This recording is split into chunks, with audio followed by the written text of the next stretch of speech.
Welcome to the Balanced, Beautiful, and Abundant Show. I'm your host, Rebecca Whitman, helping you go from burned out to balanced, beautiful, and abundant. Today, we have a wonderful guest in the studio. Welcome to the show, Julz Vitality. Thank you, Rebecca, for having me. My pleasure. So happy you're here. And I'm going to tell my audience about your amazing background. So, Jules leads a positive movement. It's called Positive Impact. She has a whole community of multimedia platforms designed to give voices to inspiring women to rewrite the rules, to lead with soul, and to refuse to fit in. Her mission is to help women everywhere, not just look beautiful, but feel beautiful from the inside out. Being a business mentor and a marketer at heart, she combines her inner and outer beauty in the Positive Beauty virtual platform where women get support, tools, and resources to grow their self love and their confidence. She partners with influencers, wellness, and beauty businesses to spread this mission around the globe. Well, wow, you're on the Balanced, Beautiful, and Abundant show, and you empower women to feel beautiful from the inside out. So I think you're in the right place. I think so. I think hopefully we will empower some women today. That is a goal, and a few good men, I like to say. So let's talk about your origin story. How did you get to go from growing up in Europe to living this beautiful life that you're living in Mexico, empowering women in their beauty? Thank you for that question. Yeah, it's been a long journey, and if any of our listeners know anything about living in a communist society, you can imagine what it was like being brought up in a uniform and having to fit in. And being born a rebel, it was very difficult for me. So I basically resisted and resented my childhood, teenage years, and into early 20s when my family moved to Canada.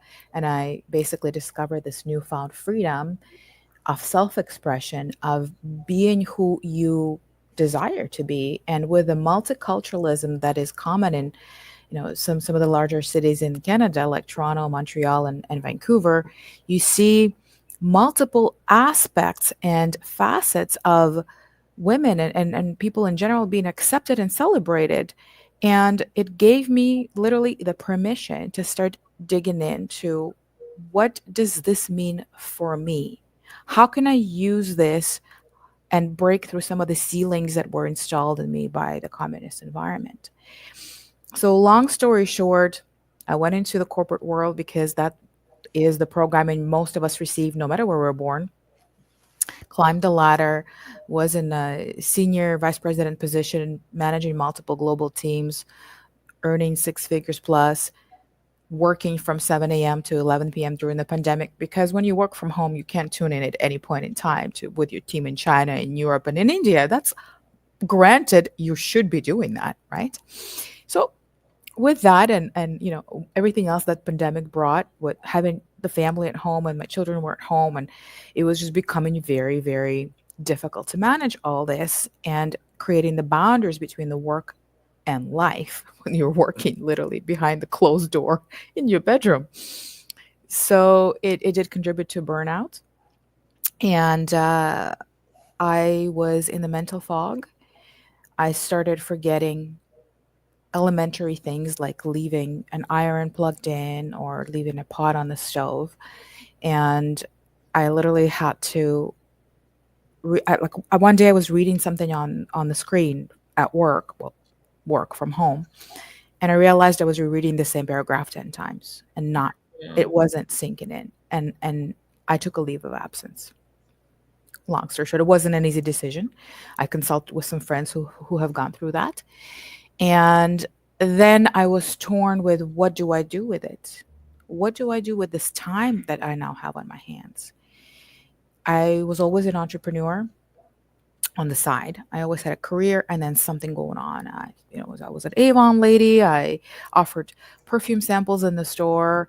I even did a little bit of cheerleading, so all kinds of things. I always like to do something on the side.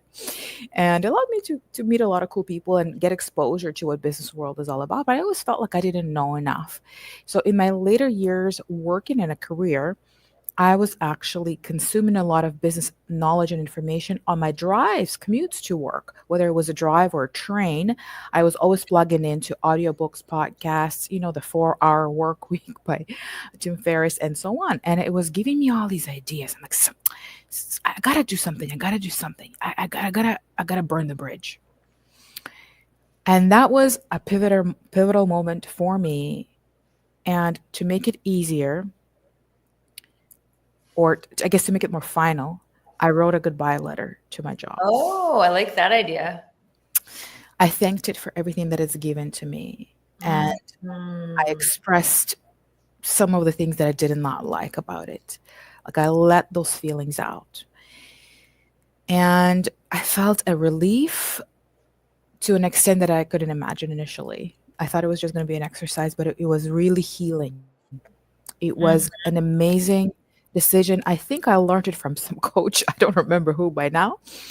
And because I'm a continuous learner, I was involved in Bob Proctor seminars, and I was constantly learning from these big gurus.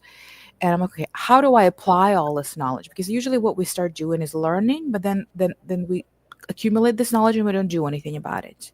You have to Right. do that. Analysis paralysis. People get stuck in the learning process. And also fear of the unknown. I don't know how to run a business, so I'm not going to start, right? I don't have all the answers, so I'm not going to impart on the journey because I know I'm going to be making mistakes. I'm going to fail, and I'm scared to do that, right? There's a lot of excuses we build. We're scared of the unknown. And that's a whole other topic that eventually, with personal growth, we should be moving toward embracing the unknown because that's where all the miracles happen. But Mhm. especially when we come in from the victim mentality, from being the corporate slave and the hamster in the wheel, we don't know how to do that. We feel very powerless. We feel like if the instructions haven't been given to us with the deadlines and the steps, we don't know what to do. We've been disempowered by our corporate jobs. Even if we had management positions, we had a manager. And our manager was giving us the mandates and the deadlines and the steps and the trainings. So, in order for us to step out of the corporate and go into the entrepreneurial mindset, we have to learn how to rely on ourselves in making decisions and how to allow ourselves to make mistakes. Mhm. And And then, how not to be thrilled by the unknown instead of fear it. 'Cause it's exactly. exciting. It's like going on an adventure. But even if we don't move into the entrepreneurial world, let's say we decide to change careers or just take a Right. step and maybe travel for a while, or maybe just take Right. time with family, or just to use that time to recover and heal. What I discovered was that who I was pretending to be in that corporate job was not me. Mhm. And it was happening for a very long time. And it was starting to create what's called a cognitive dissonance inside of me, where it's like you're looking in the mirror when you're dressing up, in this suit, and you're leaving for work. You get there, you play the role. You're an actress, you know what that's like. Yes. And then you take that suit off at night and you're exhausted because you've been playing that role all day long and day after day after day. And sometimes you forget who you really are because you're so used to wearing that suit, that job, that you lose yourself. And what I found that there's a strong connection between that disconnect and the burnout. That's when we start feeling Now that's dissatisfied. interesting. I've had over 250 interviews. Nobody has connected authenticity to burnout. But now that I hear you explain it, yes, it takes a lot of energy to put on a show and to play a role that is not genuinely yourself. So how did you get to be doing what you're doing now and leave Canada and go to Cancun, Mexico to live? And tell us how that all happened. Yeah, so it was actually a coach, a trained therapist coach who have introduced me to the mirror work, which Oh, I don't know if some of you know what that means, but tell the us what the goal mirror work is. the goal of mirror work is to actually love yourself. When you look yourself in the mirror, at yourself in the mirror, into your eyes, to tell yourself you love yourself and you accept yourself with the imperfections that you have. You don't need to be perfect in order to love yourself. You Mm. need to love yourself in order to be fulfilled and happy. And Mm. if you don't, Write that you down will if be you're happy. listening. You don't need to be perfect in order to love yourself, but you do need to love yourself first in order to be fulfilled and happy. Beautiful. And you know, Marissa Pierce, she coached a Yes. lot of celebrities, and she says some of the ones that appear the happiest, they are the emptiest on the inside. Marilyn Monroe is a great example. Yeah. Everybody loved her. She couldn't stand herself, Mhm. right? So it's not about acceptance from the outside, the external validation. It's the validation from within. And that's what personal development, inner work, and healing does. And sometimes great illustration one of my guests on my show gave me is it's just like a label on the bottle and we're inside the bottle. We cannot see the label on our own bottle. We need a coach, a friend, a therapist to help us. They have their own bottle and they can't read their own bottle. Right. Right, Right. it's like We're all in our has own. rotten teeth. So the coach said you should leave Canada and go to Mexico and be a No, no, coach. no, no, What no. happened? The coach said, find a way to accept yourself the way you are. We were doing mirror work, and what it was doing, it was creating, it was breaking through some subconscious limiting beliefs. And then I started allowing myself to reach higher and to dream bigger because we also need to allow ourselves to do that. Mhm. Being in the corporate environment, sometimes we're given this map. You start in the mailroom, you finish as a CEO or whatever, VP. Okay. This is your path. Maybe in a different position in a different company, but basically that's it. Right. You get a house, two cars, whatever it is, two and a half kids, the American dream. Right. We don't dream outside of that. And we don't dream differently than that. So when I started doing mirror work and therapy and personal development, I realized I don't want that dream. Mhm. It doesn't really fulfill me. It's been the one I've been wearing all this time as a role, and I've been moving up in that dream, but it's not my dream. It's not my life to live. By, series of fortunate in this time events, I somehow got a hold of a magazine, International Living. It was meant for retirees. And it basically had articles, paper magazine, pre pandemic, uh, and a digital as well. And it had articles and images of places to retire, living on the beach. And I'm like, I really want to read these. Let me put my family to bed, get myself a glass of a favorite beverage. And yes, I'm a wine. I am a wine connoisseur, so I would have a glass of wine and a low light, and I would read these magazines and visualize myself there. And little that I knew, that was exactly the step to manifest anything. And I didn't even study manifestation at that time. Later on, I studied manifestation. I studied law of attraction coaching and all these kinds of things. And I'm like, this is why this happened because I was living it as I was already there. Yeah. And I'm not going to tell you the long story. It was literally not a straight path at all. The way my destiny moved things around in order for me to end up in Mexico was not a linear path. I literally probably wouldn't have imagined this possible path.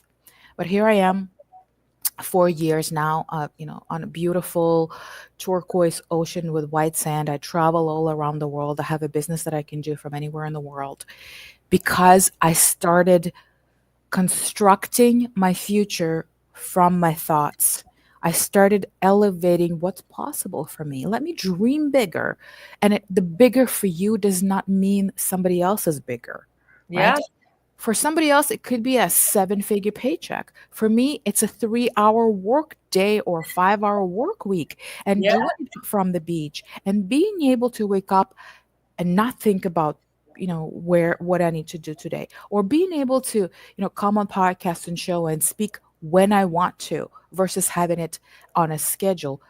I often teach my clients to start with your ideal schedule. What is your That's a ideal good life question still going to look for the like? listeners. What is your dream schedule? So for me, I have really slowed it down. I didn't take a dramatic move like to a warm place. I took a dramatic move from a warm place to a cold place, but it is my dream house in my hometown. And now I have a much slower morning. I went from working out at 7:30 a.m. to working out at 9, having a slow morning, and then just easing into my work day, working for a few hours, and then having quality time with friends and my husband. And I take a nice break during the middle of the day and walk my dog. And it's just a beautiful way to live. But even myself, I have to be very conscious to slow down because I feel like the collective is so fast. You can stay busy in a place like Mexico. Like I have a client in similar area, Cozumel. She's like, I've moved here to slow down and I can't slow down. So what do you tell the people that are not accustomed to slowing down? We're going to take a quick commercial break. We're going to come back to that question in just a couple minutes. Thanks for listening to the Balanced, Beautiful, and Abundant Show. We'll be right back. Welcome back to the Balanced, Beautiful, and Abundant Show. I am here with Julz Vitality. She is a positive impact coach. She has a magazine, a TV station. She has all these different outlets to help women with their visibility. We are talking about how to slow down, create your ideal schedule. What do you have to say about that, Julz? That is a great question. And what you said about LA, and I lived in Toronto and other large cities, it is a rat race. And it is, at work 2-3 jobs and squeeze in gym and squeeze in nails and hair, right? And you feel like you've done your self-care. So how does an individual decide their degree of slowing down? Because there are obligations, right? There are definitely more obligations that we can pay, a mouth to feed. Exactly, especially if you have a family, especially if you're a caregiver for someone and you have a job, and then you always deprioritize yourself. Yep. Right. So I think one of the first things to learn is that it is okay to say no. No is a power word. I had to read a book to learn it, because when I came from a communist country into Canada, I realized it's okay for people to say no, but I couldn't. I did not know how. My family never allowed me to. As a child of that family, there were no boundaries. There was no concept of boundaries, and the word no was not allowed. I had to read a book to give myself that permission. So I would encourage all of our listeners, first of all, to allow yourself to say no. Do that with love. And remember, you don't have to explain why you're giving it that answer. That came later. That came as a separate learning opportunity for me. You don't have to explain why you're saying no. For example, you're busy. Somebody else asks you to pick up something on the way from work, or they ask you to dog sit their dog, or they ask you for whatever favor. Sorry, I can't. I would love to, but sorry, I can't. Not this time. Yes. That's it. You don't have to justify, defend, and explain your boundaries or your no. No is a complete sentence. Exactly. Key number 2, delegate and outsource. And I learned that only as an entrepreneur, but I wish I learned that when I was still employed, and my life would have been so much easier. As a vice president of a company, I would have had a personal assistant if I knew they existed, if I knew how affordable they are, especially if they are offshore. But it doesn't have to be a person outside of your family or your friends circle or whatnot. If you are a caregiver, there are often services. There are often volunteer communities that would take your job. Okay? There are students that are learning caregiving, nursing students. They would come and fulfill your duties just to, fill a certain number of hours of their volunteer time. Dig into those resources, look around, do a search. We have AI. Put your specific situation in, you'd be surprised. Put in your state, exactly where you live. Yeah, it's the best. It's the best personal assistant ever. Exactly. Yes. First of all, use AI as your personal assistant, organizing things, planning things, even planning trips. all kinds of things. But ask it for how can you alleviate your pain points and stressors? What are they? Maybe first of all, get a mental list, and then or sit with ChatGPT or whatever AI and type it in. I'm over spending here, and I don't have enough time for this. I would like to spend 2 extra days in the gym. I would like to have a half an hour a day to meditate. And this is what my obligations are. This is what I'm doing. Find me the time. Love that Okay. question. Yeah. Yeah, you can find the time, you can find the money. Often we don't realize some of the habits we have, where the money is going. Simple example, soft drinks. Yes. Add up your soft drinks. You're going to have enough money to hire a coach, honestly. Are coffees like $5 in Cancun like they are here? Yes, especially at the airport, they are even more. Starbucks is everywhere. Yeah. they, they have taken over. And yeah, it does it up, and it is a status symbol. And that is actually another sort of a check that you can do with yourself. What is it that you're doing that maybe fills a little bit of the void by chasing the status? And maybe where you're overspending time or money? And is it really making you happy? Mhm. Often we are told by commercials, news, media, friends, the Joneses, right? What we should be spending money and time on. And we do that to pattern somebody else's behavior or a celebrity's lifestyle, right? Question things that you're buying and that you're spending time on. Does it really fulfill me? And that's where authenticity comes in, is knowing your needs, honoring your needs. There's a book I can recommend. Oh, go ahead. Go ahead. And then I just wanted to, before that, I wanted to say about the coffee thing. We see pictures of celebrities. They always have a Starbucks coffee in their hand. And I mean, I'm a stockholder in Starbucks, so keep buying it. It just puts money in my pocket as a stockholder. But I'm just saying, you could have your own coffee mug, with your own cool like brand or message on it, and carry that around instead of a Starbucks. And it is a status. You're right. We do a lot of things, labels, cars for status. And so, what was your book that you wanted to recommend about authenticity? Yeah, I think women will love it. It's called Calling in the One Oh by yes, Catherine. Forget Thomas. her. Sorry. I took her workshop in person. Catherine Woodward Thomas. Yes, yes. Yes, And you think, because when somebody recommended me the book, I thought it's about finding external love, finding a mate. it's But so much deep work. it's inner work, and it So much. helps you find out who you are and the authentic self, and Yes, discover it and love it, and do not take anything that's less worthy of you. By the end of the book, you're going to be your own best fan and your own best friend and advocate. I do I totally recommend recommend. the book. There's so many great writing exercises and writing prompts, and yeah, that book was really amazing. Yeah, and of course, you're gonna end up attracting the right person if you are, if you're looking for a relationship. And even if you are in a relationship, you're gonna learn how to turn around certain patterns in order for that relationship to be more fulfilling. And it's going to spread to other relationships, like partnerships and employees and whatnot. It's just it puts you, it makes you such more balanced person. And some of the principles that I shared today, I have learned from that book as well, or I have actually implemented them.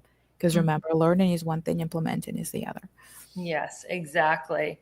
But I read the book and did the journal and took the workshop live and online, and I called in the wrong one. So it's okay. The next one was the one. So if you don't call in the one right away like I did, that's okay too. Well, we're a peel an onion. We peel off a Right, layer. We right. find a new version of ourselves, but that version has its own work to do, or trauma to heal. Absolutely. So let's talk about your philosophy on beauty. I really appreciate that you have your platforms. I know you've asked me to put some of my content, like in different beauty salons and med spas where you have your content. Let's talk about your business model of putting positive personal growth content in beauty businesses. I love this. Yeah, I actually worked in beauty business for a couple of years. I was a cosmetologist, so I did hair and aesthetics. So I know the goal of it is to help a woman be beautiful and feel beautiful. But what often happens, if any of you here ever served a client in the beauty or wellness field, they start telling you about what's wrong with their life and as they're in that chair, right? So they may leave with a better haircut or, you know, after being taken care of, because you're really taking care of a client when they're with you, they may have a temporary improvement in mood or feel better, but they get back into the real life and the same things continue to happen. They're seeking Mhm. external validation, maybe they're not getting it, and they wake up with bedhead next day and they feel the same way as before they came in. So external beauty, or the way external things and treatments can help us feel better about ourselves, are temporary and minuscule. What really works, and every time I would work out in the gym and I see an overweight woman going at it, I want to be like, I want to have that confidence. Because you know what that confidence comes from? Is I don't care what anybody thinks about me. I'm doing this. Yeah, it takes I'm a lot of courage to show up at the gym and not work out at home, show up in a class overweight. I agree. Yeah, I don't judge them like, why are they overweight? I'm like, you go, girl. Like, it I takes admire them. courage. Yeah, I admire them too. I admire them. There is a lady who's a manifestation coach, and she's very voluptuous, let's just say. And she just radiates this confidence. So Yes. when you observe these women, you can tell, and you can tell some most considered beautiful women on the planet and models, known for low self esteem.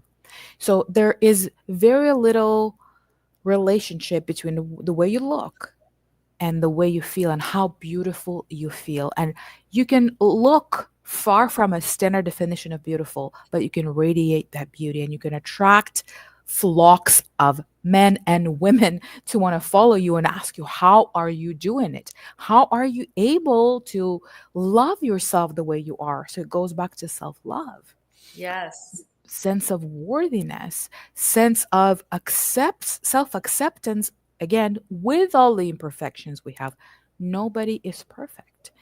And there are so many opinions out there about the shape of a nose, the color of the hair, height, weight, size, shape, that nobody's ever going to like one person. There's a variety of tastes. Variety is a contributor to growth and And expansion. and individuality is beautiful. Like when I was in LA, I would go to parties in Beverly Hills. Everyone had the same big lips, the same nose job, the same fillers in their cheeks. I mean, they look like the same person. Part of Yeah. beauty is being individual and being perfectly imperfect, and to embrace your imperfections. And I have a very traditional mom who nags about me sometimes, my hair is too frizzy or whatever, and I said, Mom, I am beautifully imperfect. And she doesn't even know what to say, but that is a new generation of beauty, is embracing, going back to the beginning of this conversation, authenticity and embracing your imperfection. So before we cut to the commercial break, tell us about this business of putting personal growth radio and TV in salons and med spas. Yeah, so as I mentioned, we often working in a business like that, we often find out where that person is struggling in their life, whether it's in the relationships or work, or we observe the level of their confidence or lack of.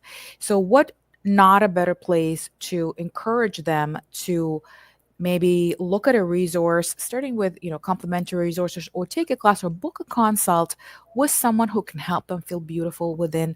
Doesn't matter what they look like on the outside. Nothing wrong with it. Nice haircut and red lipstick, of course, but not for everyone. You're But rocking your red lipstick, by the way. think there's a story about red lipstick. I used to hate red. Anyhow, the point is, these are the people who are most naturally can help women to look into other aspects of beauty. Let's just call it that, the inner beauty to complement the outer beauty, right? And it is a circle. The more you feel worthy of going for that haircut, the more money you're going to spend in that salon. So it helps the businesses, and it helps the women, and it helps those who are putting their content on there, because they get to help the population of women who are maybe less confident, less secure about themselves, to grow in that self-love and self-worth. So is this business already up and running? You already have your personal growth, which is called Positive Impact, streaming into beauty salons and spas? Yes, we have a pilot running, and we are on a goal to get it all over the globe. We have Australian partnerships and European partnerships. Amazing. So this is going to take over the world, and I hope that this will become the norm. I hope that this will be as close to one another as, peanut butter and chocolate. Inner beauty, outer beauty. It should become, the I pair. love it. I love it. Well, we are going to take a quick commercial break, and I'm not going to let that red lipstick story go. So when we come back from this break, we're going to hear about the story behind Julz's red lipstick. And if you're not watching on YouTube, check her out on YouTube. She's got beautiful red lipstick on, and we'll be right back. Thanks for listening to the Balanced, Beautiful, and Abundant show.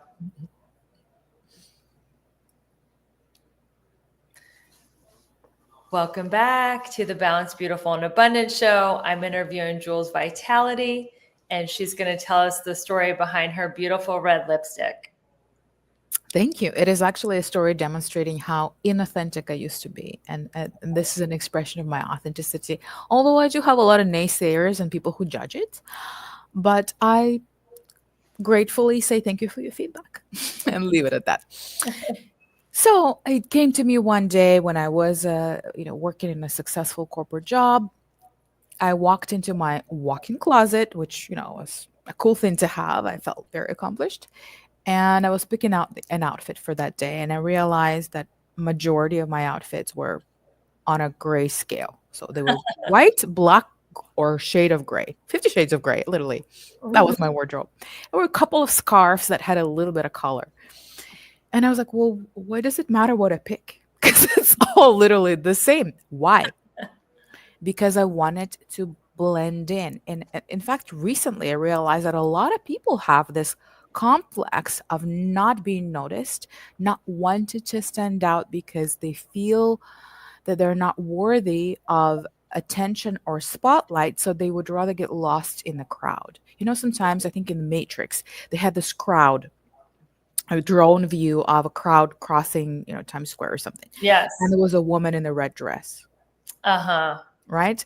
So that's what people don't want to be, right? They want to be that want to be the crowd. woman in red, yes. And even in the book, The Scarlet Letter, the woman who was the adulterer, she had to wear a red S on her Exactly. shirt. And Yes. that was the programming also from my birthplace, is only for adulterers. Yeah. prostitutes wear red lipstick. That's how men knew the difference between a regular woman and a prostitute, because everybody had to dress conservatively, but the prostitutes wear red lipstick. Yeah. Right. So of course, having that programming, for Yes. the longest time I was wearing colorless lip gloss. That was my staple, ponytail and, black and white gray clothes. And the more I was stepping into my authenticity and going through personal development and finding out who the heck I am, and one of the exercises from the book had me embrace the fact that I am a rebel, I am a nonconformist, and I am powerful. Yes. Well, yes, you are. We're not supposed to be okay with that somehow, right? It's a program, and you see, I'm still not proud of saying that, because I know a lot of people are gonna go like, she can't say that, right? But you have to understand what your strengths are and what your weaknesses are. I have a big list of weaknesses too, which I'm now okay with. Yeah. But the hardest part is to accept your strength. The ones that you've been shutting down, putting aside, hiding, that's what's starting to create that inauthentic you. It's not stepping into your calling, your purpose, your strengths. So one day, I was in British Columbia in Vancouver, and a friend of mine said, let's go to Sephora. I'm like, why? There is this red lipstick. I want to buy it. And who was it? Who was the red lipstick by? I don't remember. I don't remember. because that wasn't the one that actually stuck with me. But what happened was she made me put it on to test her, or she got the lady to put it on me, and I was like, "This is not me." I'm looking in the mirror and I'm going, "That is not me," because you end up adopting the image you've created of yourself, and it becomes your second self or first self in that case. And but it was a non-removable lipstick, so waterproof or whatever. So I get home and my husband goes, "Wow, why don't you wear this every day?" And I'm like, "Are you kidding me? It doesn't even look like me. What are you saying?" I was mad. I was mad. So anyway, the day goes on. He's like, "I love it. You should do it more often." So one day I take a risk and I wear it to work. I ended up buying one. She said you should because it looks so good. So I was really scared. I wore it to work and I literally almost walked like this into the office. Hello. And everybody who saw it was like, "That looks good. What, like, something different about you? Oh, you should wear this." And I'm like, "This is really strange. I don't feel comfortable with this, but I guess it's okay." It basically was like, I guess it's okay. I guess it's okay to try something new. I guess it's okay to put a little bit of color. I started putting on scarves that are colorful on my gray clothes. People starting to tell me, "You need to wear more color. Color looks good on you." When I moved to Mexico, I gave myself permission to go as crazy as I wanted on color. Red, yellow, green. I look good in primary colors. Pastels don't look good on me. They make me look sick just because of my skin tone. So you got to figure out what colors work for you. But I want to give you guys permission, you ladies, permission to find the colors that speak to you, the colors you feel something wearing, because otherwise you're not expressing yourself, and even your energy aligns to the colors you're wearing. And yes, red is a bold color, color of power. It is overwhelming, and some people associate it with anxiety and, you know, maybe overruling certain things. But again, I don't put all myself in red, and it's all about a combination of the vibration that we, feel inside, how we talk to people, who we want to appear to be, and who we start learning to appear to be. Of talking to people. I know you're a coach helping women learn how to speak on stages, be more visible on social media.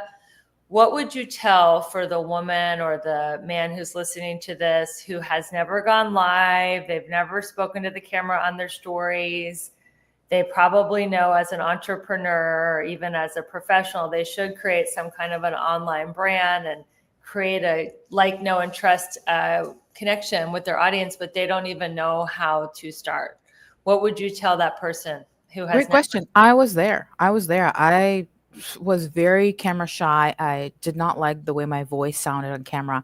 And in my mental fog, I started a podcast. Don't ask me how. I don't know where it came from. It literally was like somebody pressed the button, put a call for speakers, and there you go. I'm a host. And I'm like, well, how do I overcome my fear of being on camera, of asking questions? And what came to me was this: it's not about me. I Yes, am a facilitator, I'm a conductor for their brilliance and their expertise to be showcased. That's all. beautiful. So if you take that pressure off of yourself and you have your zone of genius, your expertise, your gifts, and you owe it to the world to share it with more people, hopefully that will help you go on camera and record it, because it's not about what you look like or what you sound like. Practice, go on Zoom, record yourself. I look at my first episodes. You guys can still find them on YouTube. I'm a little bit embarrassed. But you know what? If I didn't do that, I wouldn't learn how to do this. Do you It's still all get nervous before you go on stage or before you go live? if it's an unfamiliar environment, I would have to do some breathing exercises and ground myself. And this isn't even your first language. I mean, you're speaking and coaching and doing everything in a second language. Your first language is what? I speak Russian and Ukrainian. Mm-hmm. Yeah, and now I speak Spanish. So my next goal is to be able to do this in Spanish. That's incredible. So, what would you tell somebody who wanted to be like you, a digital nomad, and just do something that they could do from their phone all over the world? Start with that schedule. Imagine what it is that you want to do, but at the same time, I want you guys to be reasonable. Nothing happens overnight. If you go online, there is a billion commercials and ads and coaches who will promise you eight, nine figures tomorrow Oh with yeah. this one secret or with this one system. Or this one It's, funnel. It's like, oh my yeah, God. no. Yes. I have a video. You can find me and request it. I lay the foundation of what an online business is, and brick by brick. Okay, so it takes time to lay the bricks. Okay, once you've laid the bricks, you can achieve that lifestyle. But it doesn't come overnight. You can slow down, focus, and focus is very, very important. If you chase several rabbits, you're not gonna catch any, as you know. So tuning into your purpose, understanding why people buy. I took a lot of sales training as well. Why do people buy? What need are you filling? And it doesn't have to be a tangible need. Look at entertainment. Everybody has a need to have fun. Yeah. Everybody has a need to feel good. Art, right? So tune into the emotion that triggers the person on the other end to want to work with you or buy from you, and then work with someone to create an offer. Once you have a solid offer, you can build a business. But a lot of people start creating tech, scaling, funnels, and ads when they don't even know what they're selling. That's what I find as the biggest mistake online. So good. Well, I know that you've been in the beauty business. Your heart is to help women feel more beautiful. What is your morning routine, or what are some of your favorite wellness hacks? Yeah, awesome. And hopefully we can share a whole article about that with our audience. So it I took know me there's a years. special gift about it, but I want to give them a Hmm. teaser. Yeah, so it took me years to build because as I'm learning different things and interviewing people, people like yourself, different coaches as well, I pick up from them as well. So if you've ever read A Miracle Morning or any kind of morning routine, books or audiobooks, they talk about six areas that if you can even implement 10 minutes in each of those areas in your morning or at some time throughout the day, then those are the habits of the most successful people on the planet, right? So that is meditation, exercise, reading, writing, and I probably forgot one. So let's Uh, start with Affirmation. affirmations. Yeah. Perfect. So my Visualization. affirmations are literally a swipe on my phone and I just start typing it and it pulls up the audio. So mine's are called morning affirmations and it starts playing it 20 minutes. Sometimes I play it before I'm fully awake.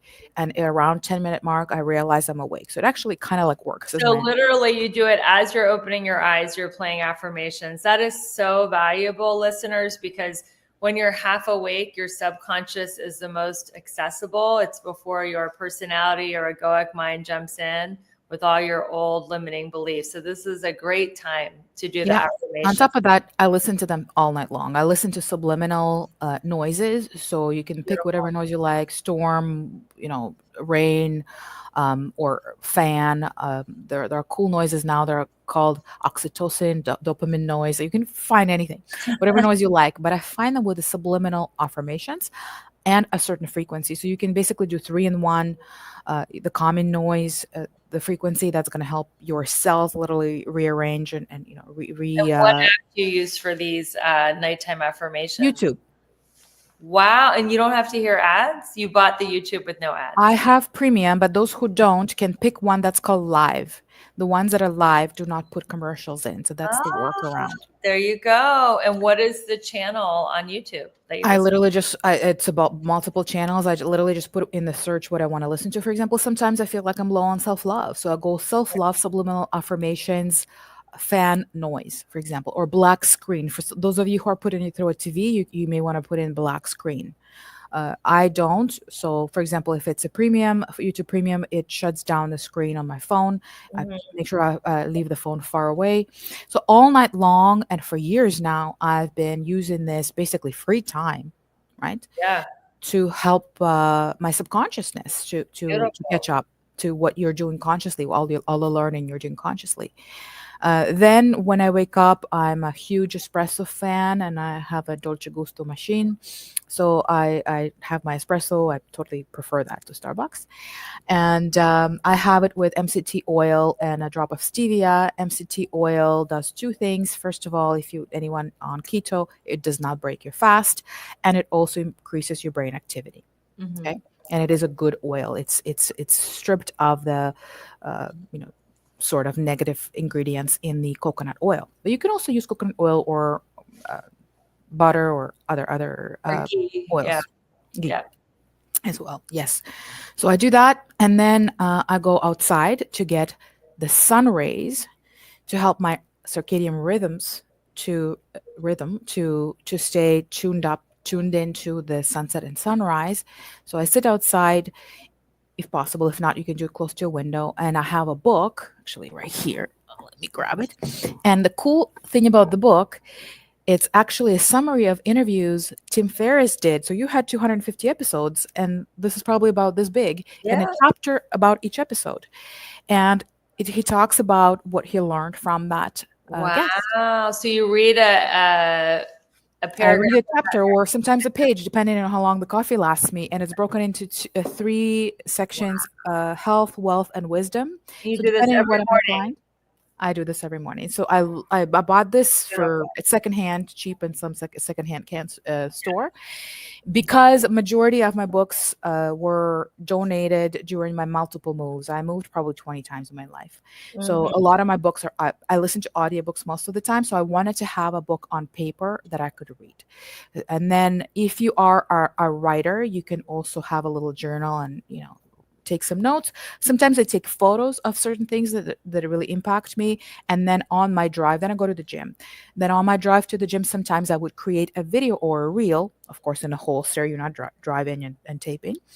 And I would share my thoughts or what I learned reading that chapter. And it Wow. creates great content. Oh, so if you're listening to this and you don't know how to do content, you can talk about what you're learning from a great book. There you go. That's a great way to start with your content because then you don't have to generate it. Yeah. Beautiful. But you So, don't have to go to the gym. You can do that from you can work out. For example, you can do some jumping squats at home. And right. that's the morning. So you do the gym, because you have the MCT oil in your coffee, it holds you over. And then what do you eat after your workout? I'm on a keto diet or lifestyle, I would say. So it's basically high protein, high fat, but good fat. Basically, very similar to carnivore, but I do eat a lot of green vegetables. So the reason why I work out after I have a coffee, but not after food, sometimes I eat, depends, is because there's a hormone called mTOR, that is basically helping you grow muscle Hmm. when you work out on a fasted state. Hmm. So what that does is, as we move into perimenopause, menopause, or let's say just the second half of our life, our muscle growth speed decreases and we start losing muscle. So we have to work so much harder to maintain and gain muscle. So I chose to use this strategy and maybe bulk up in some people's opinion, because for me, having muscle is more important than being thin. To me, that's support Absolutely. system for my bones. Strong is the new skinny. Yeah. So we don't even have time to go into all your wellness practices because we're running out of time. But luckily for our audience, you're giving them a gift. So tell them about your gift so you can get all the scoop on Julz's wellness practices. Yeah, so you're gonna get a video on an article that talks about what we just covered. So it covers the morning, midday, and or throughout the day rather, and evening routine, because evening routine is also very, very important before bed. So you guys are gonna get these three chunks and my recommendations based on what I've researched and implemented and tried and what didn't work. So you don't have to utilize them all, even if you pick one or a couple to implement in your life, you're gonna see great improvements, and most importantly, you're gonna feel a lot more, vital. That's why I have my last name is Vitality, so I live up to it. I have to. This is my brand. So that is very important, because one thing I want you to remember, guys, if we are sick, we can only think about one thing: getting better. When we are well, we can dream big, we can do things. We're a lot more inspired, motivated to go conquer the world. But if we're sick, the only thing we're going to think about is getting better. So you don't want to limit yourself. You want to get into the preventative state to get yourself to the optimal level of performance so you can show up to this world and leave a legacy to the maximum of your ability and capacity and your heart. Beautiful. I totally agree, everyone. Your health is your biggest resource and your health is your wealth.